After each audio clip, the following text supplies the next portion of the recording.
authenticate whatever you said because otherwise that should be taken off the record. माननीय सदस्य Shri Chandrashekhar ji. Madam धन्यवाद सभापति महोदया। आओ झुककर सलाम करें उनको जिनके हिस्से में मकाम आता है। बहुत खुशनसीब होते हैं वो लोग जिनका लहू देश के काम आता है। मैं सबसे पहले ऑपरेशन सिंदूर में जो हमारे देश की सेना है उसने जो पराक्रम दिखाया, शौर्य दिखाया, उसके लिए उनको सैल्यूट करता हूं, जय भीम करता हूं। और पहलगाम हमले में जो निर्दोष हमारे नागरिक शहीद हुए या अन्य जो लोग उसके बाद सीज फायर के बाद जो शहीद हुए, उन सभी लोगों के लिए प्रार्थना करता हूं कि उनके परिवारों को कुदरत दुख सहने की शक्ति दे।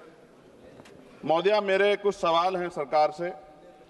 क्या सरकार यह स्पष्ट कर सकती है कि आतंकियों को भारत क्षेत्र में प्रवेश और पहलगाम जैसे पर्यटन स्थल पर पहुंचने में किसने मदद की? क्या सुरक्षा एजेंसियों को इस हमले की पहले से कोई खुफिया इनपुट प्राप्त हुए थे? यदि हाँ, तो उन पर क्या कार्रवाई हुई? पहलगाम हमले में शहीद हुए नागरिकों और स्थानीय ड्राइवर माजिद खान के परिजनों को सरकार द्वारा क्या मुआवजा और सहायता दिया गई?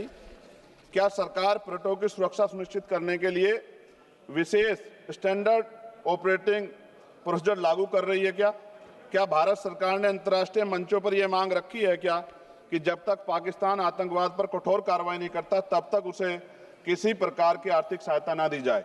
ऑपरेशन सिंदूर के बाद जब पाकिस्तान ने जवाबी हमले किए और 21 भारतीय नागरिक शहीद हुए, यहां तक कि हमारे गुरुद्वारों को भी निशाना बनाया गया, तब सरकार ने सीज फायर की अनुमति क्यों दी? क्या यह भारत की कूटनीति कमजोर नहीं दर्शाता?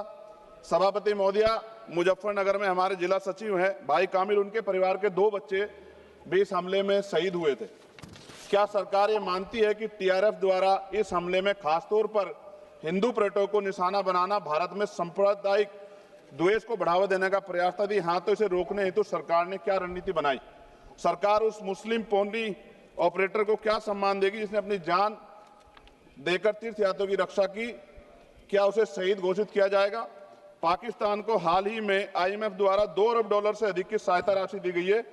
क्या भारत ने औपचारिक रूप से आईएमएफ और अन्य वैश्विक संस्थाओं के समक्ष आपत्ति दर्ज कराई है? क्या सरकार ने जांचा है कि आईएमएफ या अन्य विदेशी मदद का कोई हिस्सा आतंकवादी गतिविधियों में उपयोग तो नहीं हो रहा है?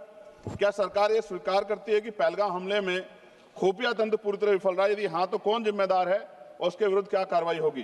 क्या सरकार स्पष्ट कर सकती है इतने भारी सुरक्षा प्रबंधों के बावजूद टीआरएफ जैसे आतंकवादी संगठन के सदस्य भारत में प्रवेश कैसे कर जाते हैं?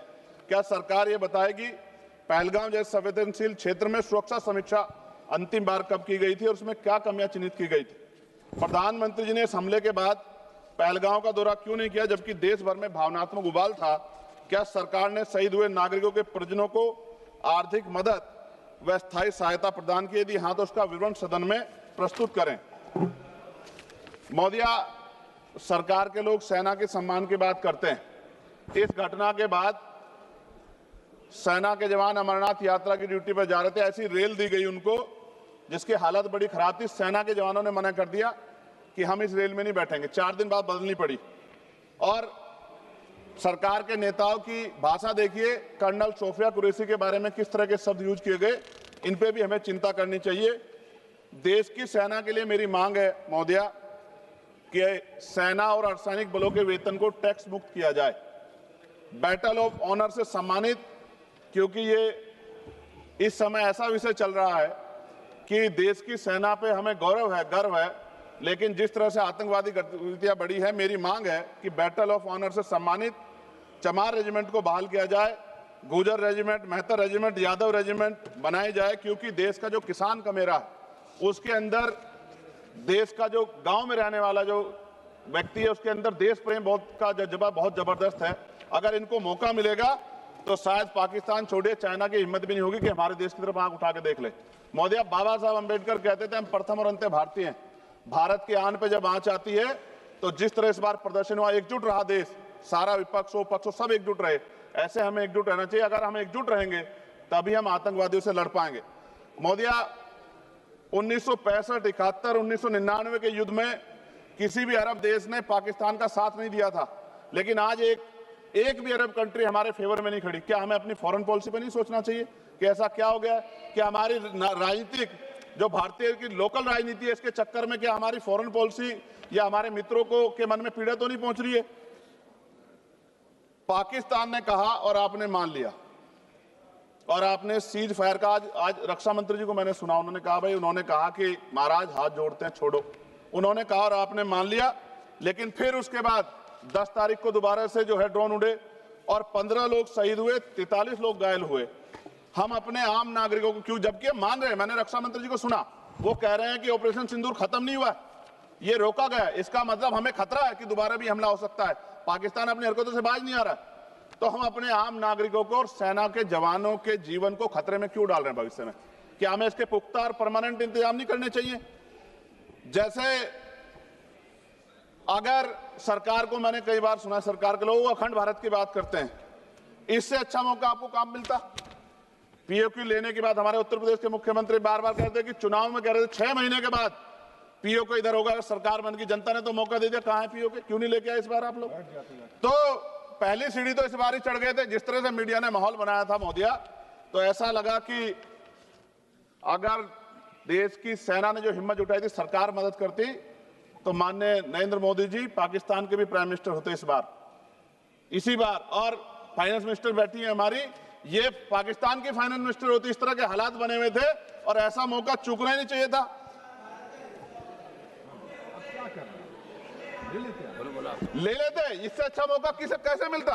पूरा देश एकजुट था। मोदी, मैं खत्म करूंगा, पूरा देश एकजुट था, इससे अच्छा मौका कहां था? लेकिन अब अमेरिका में बैठ के कोई देश के फैसले कर ले तो देश की गरिमा पे, संप्रभुता पे बहुत बड़ा हमला है। इसको हमें समझना चाहिए, किसी की हैसियत नहीं है। भारत दुनिया में इकलौता ऐसा देश है जिसका कोई मुकाबला नहीं कर सकता है। यहाँ का 140 करोड़ देशवासी एकजुट खड़ा है और सबको जवाब दे सकता है।